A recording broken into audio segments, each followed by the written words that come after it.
राधे राधे दोस्तों। आज की कहानी बहुत ही इंटरेस्टिंग है। ये एक हॉरर स्टोरी है। प्लीज कहानी को पूरा जरूर सुनिएगा।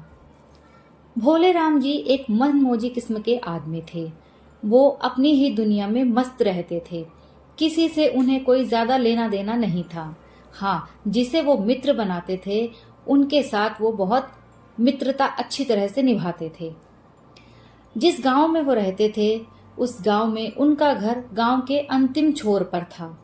सबके घर पहले थे, उनका घर अंत में आता था। उनके घर से कुछ दूरी पर बस खेत ही खेत नजर आते थे। चहल पहल होती थी तो बस एक बरगद के पेड़ के नीचे। कुछ दूरी पर उनके घर से एक कुआं था।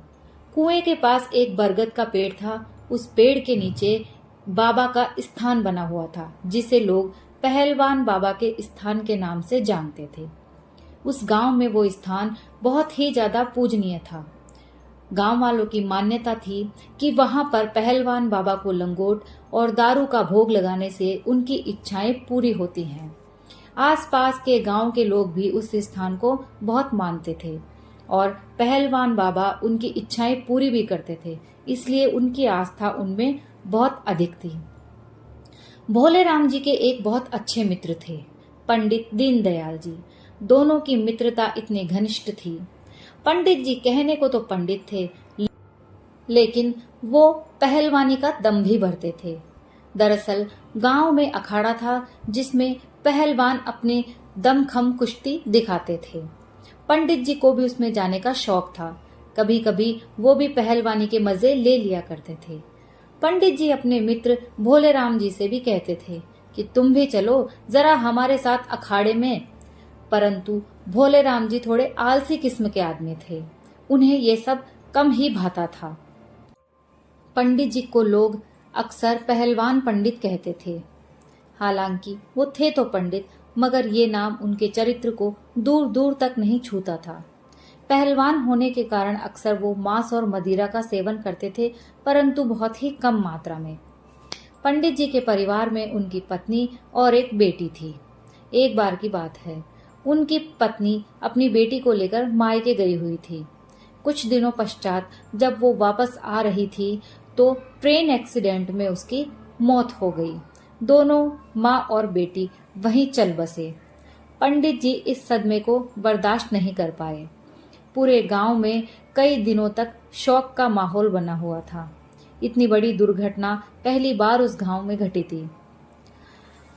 पंडित पहलवान के घर आने जाने वालों का तांता लगा रहता था। पंडित अपने होश हवास खो बैठे थे। आसपास के जानकार और मित्र आकर उन्हें खाना पानी देते, वरना वो खुद खाना पानी भी नहीं लेते थे। हफ्ता 10 दिन गुजरने के बाद गांव के लोग धीरे धीरे अपनी दिनचर्या में वापस लौटने लगे। उधर पंडित पहलवान जी ने भी जब खुद को संभाला तो शराब और नशे में डूबे रहने लगे और अपने मित्रों और रिश्तेदारों को भी उन्होंने जाने के लिए कह दिया और वे अक्सर अकेले ही रहा करते थे। पूरी दिन रात वो नशे में डूबे रहते थे। धीरे धीरे उनका पहलवान वाला शरीर सूखने लगा और 1 महीने के अंदर ही वो सामान्य व्यक्ति जैसे दिखाई देने लगे। मगर वो किसी का भी कहा नहीं मानते थे। बस अपनी शराब और उसी शराब और परिवार की तस्वीर के साथ घंटों बातें करते रहते थे। करीब 3 महीने के बाद अचानक सुबह सुबह खेत में जाते समय एक व्यक्ति ने खबर दी कि पंडित जी पहलवान कुएं में कूदकर आत्महत्या कर चुके हैं। कुएं के पास उनका शव पड़ा है। गांव के सारे लोग भागते भागते कुएं के पास पहुंचे। उन्हें उठाकर लाया और अंतिम संस्कार कर दिया गया। सारे गांव वालों ने थोड़ा बहुत मिला जुलाकर उनकी अंतिम क्रिया भी करवा दी। बहुत बुरी दुर्घटना हुई थी। पंडित जी ने परिवार के गम में कुएं में कूदकर आत्महत्या कर ली। लेकिन गांव वालों ने सोचा कि ये तो होना ही था, आज नहीं तो कल। गम में डूबे वो कितने दिन तक रहते। शराब से या तो बिस्तर पर पड़े पड़े मर जाते या फिर आत्महत्या ही करते। खैर, जो हुआ उसे ईश्वर की मर्जी मानकर सबने उनकी संपत्ति पंचायत के गांव को भले में लगाने के लिए दे दी। उधर भोले राम जी के घर में उनकी बूढ़ी माताजी थी, जो बीमार रहते रहते एक दिन चल बसी। भोले राम जी को वो ये बात अच्छी तरह समझा कर गई थी कि हर हफ्ते पहलवान बाबा को भोग देना ना भूले। उनकी कृपा रहेगी घर पर तो सदैव घर में हरियाली और समृद्धि रहेगी। ये बात भोले राम जी अच्छी तरह समझ गए थे और उसका पालन भी करते थे। हफ्ते में एक दिन वो पहलवान बाबा के स्थान पर जाकर उनको भोग अर्पण करके आते थे और सबकी तरह ही शराब का भोग उनको देते थे। शराब की बोतल से थोड़ी सी शराब वहां चढ़ाकर बाकी बोतल को प्रसाद के रूप में वापस लाकर उसका सेवन करते थे। करीब 6 महीने तक तो उन्होंने इस नियम को पूरी तरह से पालन किया। फिर एक दिन वो दूसरे गांव गए हुए थे किसी परिचित से मिलने। वो गांव उस स्थान से थोड़ी दूर पर ही था, तो उन्होंने देखा कि वो व्यक्ति भी पहलवान बाबा को भोग दे रहा था, मगर वो उनके स्थान पर नहीं गया।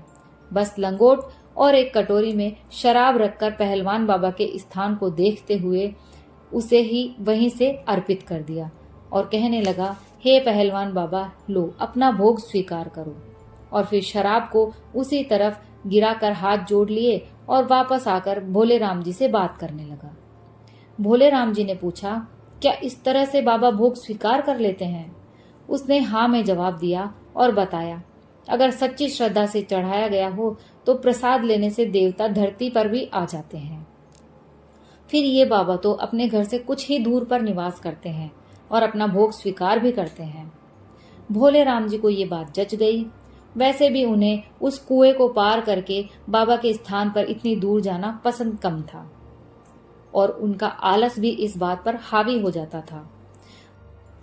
अब रोज उनका यही सिलसिला शुरू हो गया।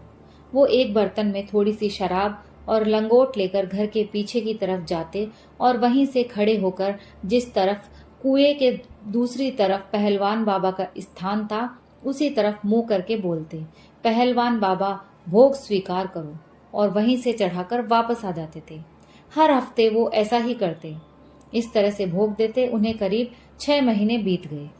एक दिन की बात है, पास के गांव में एक आदमी को प्रेत की बाधा हुई। उसके घर वाले बहुत परेशान थे और वो आदमी पहलवानी कर करके हर किसी को खुद से दूर रहने की बात कर रहा था। जांघों पर ताल ठोंक ठोंक कर बातें कर रहा था। कुछ आदमियों ने मिलकर उसे पकड़ने की कोशिश की, मगर उसकी पहलवानी के आगे कोई नहीं टिक पा रहा था। किसी तरह गांव के कई सारे आदमी मिलकर उसके अपने आप शांत होने पर उठाकर उसे पहलवान बाबा के स्थान पर ले आए, क्योंकि उस स्थान पर भूत प्रेत की बाधा का निवारण किया जाता था। माना जाता था कि वहां पर भूत प्रेत की बाधा वाले लोग अगर आते हैं तो वो ठीक हो जाते हैं। वहां लाकर उसे चबूतरे पर बैठाया गया। धीरे धीरे उसने उस पर जैसे दबाव सा बनने लगा और वो वहां मौजूद लोगों ने उससे पूछा कि वो कौन है। उसने बताया कि वो वहीं कुएं के पास रहता है। ये आदमी वहां पर गंदगी कर रहा था, इसलिए उसे पकड़ लिया है। भीड़ में से किसी ने पूछा, माफ कर दो इसे, और जाने का क्या लोगे ये बता दो। उसने कहा, दारू दारू पिला दो, छोड़ दूंगा। वहां मौजूद लोग तुरंत दारू लेकर आए और उसे दिया, मगर उसने पीने से मना कर दिया और कहा, ऐसे नहीं, जो मुझे हमेशा देता है बस उससे ही लूंगा। सबको जिज्ञासा हो गई। सबने पूछा कि वो भोग किससे लेना चाहता है। तो उसने बताया कि फलाने गांव में भोले राम जी नाम का एक आदमी है, वो मुझे हमेशा दारू देता है, वो ही देगा तो मैं तुरंत चला जाऊंगा। पहले तो लोगों को शक हुआ कि कहीं भोले राम जी नाम के आदमी ने ही तो नहीं भेजा है इसे तंत्र मंत्र करके, लेकिन इस बात की पुष्टि के लिए समस्या के समाधान के लिए सबने भोले राम से मिलने की ठान ली। कुछ व्यक्ति उस आदमी के घर के सदस्यों के साथ मिलकर जो गांव उसने बताया था उस तरफ चल पड़े भोले राम जी से मिलने। जब वो लोग भोले राम जी के पास पहुंचे तो उन्होंने सबसे पहले ये आजमाया कि कहीं इसी आदमी ने तो कोई तंत्र मंत्र नहीं किया। इस बात की पुष्टि के लिए उन्होंने आसपास के लोगों से पूछताछ की। सबने बताया कि वो तो जल्दी पूजा भी नहीं करता, तंत्र मंत्र की तो बहुत दूर की बात है, वो तो वैसे ही बहुत आलसी व्यक्ति है। इस बात ने सबको सकते में डाल दिया और अब वो लोग भोले राम जी के पास पहुंचे और उन्हें सारी घटना से अवगत कराया। भोले राम जी पहले से ही भूत प्रेतों के नाम से भागा करते थे। जब उन्हें पता चला कि कोई भूत प्रेत उन्हें बुला रहा है तो उनके पांव के नीचे से जमीन खिसक गई और उन्होंने जाने से साफ साफ मना कर दिया। इस बात से वहां मौजूद लोगों को इस बात की तो तसल्ली हो गई थी कि ऐसा आदमी कोई तंत्र मंत्र नहीं कर सकता। फिर उन्होंने भोले राम जी से साथ चलने और उससे बात करने के लिए कहा। भोले राम जी किसी भी कीमत पर राजी नहीं हो रहे थे। आखिरकार जब उनके बड़े भाई और आसपास के कुछ बुजुर्गों ने उन्हें समझाया तो वो जाने के लिए राजी हुए, मगर अकेले नहीं, साथ में 2-4 लोगों को साथ ले गए। वहां पहुंचने पर भोले राम जी के पसीने छूटने लगे थे। आखिरकार भोले राम जी और उसका सामना हो गया। कौन हो भाई और क्यों मेरे नाम का शोर कर रहे हो? भोले राम जी ने उससे पूछा। मुझे बस अपने हाथ हमेशा की तरह दारू पिला दो, मैं चला जाऊंगा, उस आदमी ने भोले राम जी के सामने हाथ जोड़कर कहा। वहां मौजूद लोग ऐसे दृश्य को सब आंखें फाड़ फाड़ कर देख रहे थे। एक प्रेत कैसे बिना सिद्धि वाले आदमी के सामने हाथ जोड़कर बात कर रहा है? हमेशा की तरह? अबे मैंने कब तुझे इससे पहले दारू पिलाई है? भोले राम जी अब उससे बिना डरे बात करने लगे थे। भोले राम जी मजाक ना करो, हर हफ्ते मुझे दारू का भोग देते हो, उससे मेरी प्यास मिट जाती है। थोड़ी सी दारू दे दो, चला जाऊंगा, वो फिर से विनती करने लगा। अब भोले राम जी को झल्लाहट होने लगी और वो थोड़ा तेज आवाज में बोलने लगे। अबे क्यों झूठ बोलता है? मैं तो जानता भी नहीं कि तू कौन है। मैं तुझे क्यों दारू देने लगा? हर हफ्ते तो मुझे दारू देते हो अपने घर के पीछे आकर और पूछते हो कि कब दारू दी। वो हंसते हुए बोला। वो भोले राम जी की हर बात को ध्यान से सुनता और जवाब देता और उनके झल्लाने पर हंसता, जैसे कि कोई आम आदमी अपने किसी प्रियजन के साथ व्यवहार करता है। ये बात सुनकर भोले राम जी के माथे पर चिंता की लकीरें उभर आई। ये भोग तो पहलवान बाबा को देते थे, ये भोग इसे कैसे मिलने लगा? वो भोग तो ये स्थान वाले पहलवान बाबा को देता था, तू बीच में कहां से आ गया? उन्होंने अपनी परेशानी का हल ढूंढते हुए प्रश्न किया। तुम ही तो भोग देते हुए कहते थे पहलवान बाबा भोग स्वीकार करो। अब उनके स्थान से पहले कुएं के पास मैं ही तो रहता हूँ और मैं भी पहलवान ही हूँ। मुझे आदत है तुमसे भोग लेने की। उसने भोले राम जी से ये सारी बातें कही और फिर रोने लगा और रोते रोते कहने लगा, जब से वहां हूँ कभी किसी ने एक गिलास पानी तक नहीं दिया था। बस भोले राम जी तुमने ही मुझे दारू दी और मेरी प्यास बुझाई। मैं तो बस तुम्हें ही जानता हूँ। ये बात सुनते ही भोले राम जी और वहां खड़े उनके बड़े भाई के पैरों से जैसे जमीन खिसक गई। उनका पहलवान बाबा को दिया जाने वाला भोग कोई पहलवान नाम का प्रेत ले रहा था। क्या तू वो भोग ले रहा था? यानी पहलवान बाबा ने तुझे कुछ नहीं कहा? स्थान वाले पहलवान बाबा ने तुझे भोग लेने दिया? असमंजस में फंसे भोले राम जी अपने सारे प्रश्नों के उत्तर जानने में लगे थे। उधर उस आदमी का परिवार चाह रहा था कि जल्दी से जल्दी ये प्रेत उसका शरीर छोड़ दे और वो ठीक हो जाए। बाबा क्या कहेंगे? तुम भोग दे रहे थे मेरा नाम लेकर और मैं ले रहा था, इसमें न मेरी गलती न तुम्हारी गलती, तो बाबा क्यों कुछ कहेंगे? अब तुम जो कुछ भी दोगे वो सबसे आगे वाला ही लेगा ना, 7 समंदर पार वाला तो नहीं। उसने भोले राम जी के असमंजस के इस प्रश्न का उत्तर दे दिया था, वो भी सटीक। मतलब वो दूसरे गांव वाले व्यक्ति से भोग स्थान वाले पहलवान बाबा इसलिए लेते थे क्योंकि उनके बीच कोई और पहलवान नहीं था। भोले राम जी का दिमाग एकदम से घूम गया। आखिर क्या करो और क्या हो जाता है? बाबा कहाँ हैं इस वक्त इस स्थान के? भोले राम जी ने पूछा। यही तो है बाबा, उन्होंने ही मुझे पकड़ रखा है, वरना यहाँ किसकी मजाल कि मुझे हरा दे। मुझे बस दारू दे दो, मैं चला जाऊंगा, उसने आसपास के लोगों को देखते हुए कहा। तभी उन व्यक्तियों में से एक व्यक्ति आगे आए और भोले राम जी से कहा, बेटा इसको दारू दे दो और जाने दो, वरना इस आदमी के शरीर को इसकी सवारी तोड़ती रहेगी और फिर ये महीने भर तक खड़ा भी नहीं हो पाएगा। बात भी सच थी। किसी पहलवान और बलशाली आत्मा की आमद जब किसी शरीर पर होती है तो उसके शरीर की शक्ति कम होती चली जाती है। भोले राम जी ने अपने प्रश्नों पर विराम लगाया और फिर वहीं पास पड़ी बोतल उठाई और एक ढक्कन दारू लेकर उसके मुंह में डाल दी और वो व्यक्ति पीते ही नीचे गिरा और बेहोश हो गया। उसके जब होश आया तो वो ठीक हो चुका था। पहलवान बाबा के स्थान पर उसने दंडवत प्रणाम किया और धीरे धीरे सब वहां से चले गए और भोले राम जी भी अपने घर आ गए। घर पहुंचते ही उनके बड़े भाई ने पहले पूरी घटना और जो कुछ वो करते थे उनसे पूछा। उसके बाद अच्छे से उनकी खबर ली। उनके आलस के कारण कितने ही वक्त से पहलवान बाबा को भोग नहीं पहुंचा था और प्रेत तो रीझ गया था। अगली बार से भोले राम जी की जगह उनके बड़े भाई ने स्थान पर जाकर भोग देने की जिम्मेदारी ली और उसका निर्वाह करने लगे। करीब 1 महीने तक तो सब कुछ ठीक ठाक चला, मगर 1 महीने बाद फिर से एक अजीब सी घटना घटी। महीने भर बाद ही भोले राम जी के ही गांव में शोर हुआ कि पहलवान ने फिर किसी को पकड़ लिया है। बेचारा जिंदगी से बहुत परेशान था और अब मरने के बाद लोगों को परेशान कर रहा है। जिसको पहलवान ने पकड़ा था वो आदमी गांव के एक चौक पर जा बैठा था और लोग उसे घेर कर खड़े थे। जब उससे पूछा गया कि क्या चाहिए तो उसने साफ साफ कह दिया कि भोले राम जी से कह दो दारू पिला दे, मैं चला जाऊंगा। सब इस बात को जान चुके थे कि वो भोले राम जी के हाथों से ही दारू क्यों पीना चाहता है। आखिर भोले राम जी उसके प्रिय जो हो चुके थे। सब उसे पकड़कर वहीं स्थान पर ले जाने की कोशिश करने लगे तो उसने पहलवानी करनी शुरू कर दी। एक व्यक्ति को एक तरफ फेंका, दूसरे को दूसरी तरफ और वापस चौक पर पलथी मारकर बैठ गया और कहने लगा, जब तक भोले राम जी के हाथ से दारू नहीं पी लेता मैं नहीं जाऊंगा। उसकी पहलवानी देखकर किसी की फिर हिम्मत ना हुई कि वो उसे पकड़े। अब सिर्फ एक ही रास्ता था कि भोले राम जी को बुलाया जाए। सबने जाकर भोले राम जी को बुलाया और भोले राम जी इस बार तुरंत तैयार हो गए।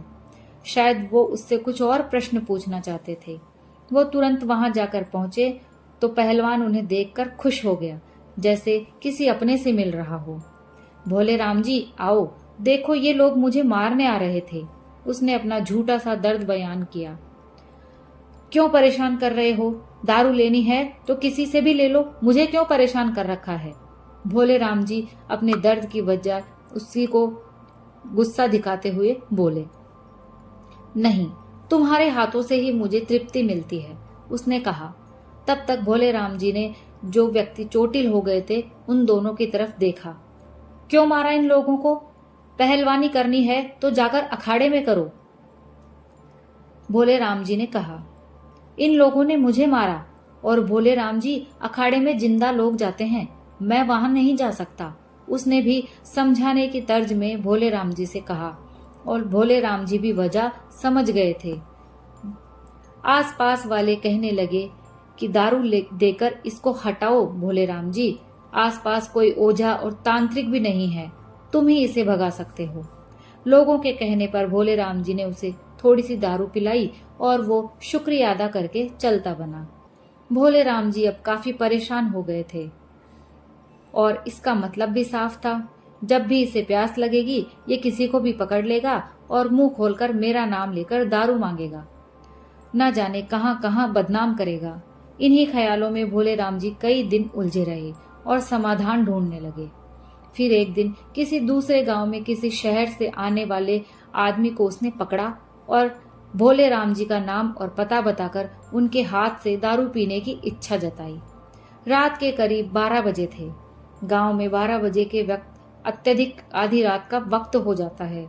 उस वक्त पर ही कुछ व्यक्ति भोले राम जी के घर आए और साथ चलने की प्रार्थना करने लगे, यहाँ तक कि पैसों की भी पेशकश कर दी। एक तो भोले राम जी का आलस से, ऊपर से रात का वक्त, दोनों ने पहरे लगा रखे थे। मगर इतना परेशान उन लोगों को देखकर वो जाने के लिए राजी हो गए। वहां पहुंचते ही भोले राम जी को वो देखकर खुशी से बोला, आओ भोले राम जी। भोले राम जी झल्ला गए और गुस्से में उसकी सेंकने लगे।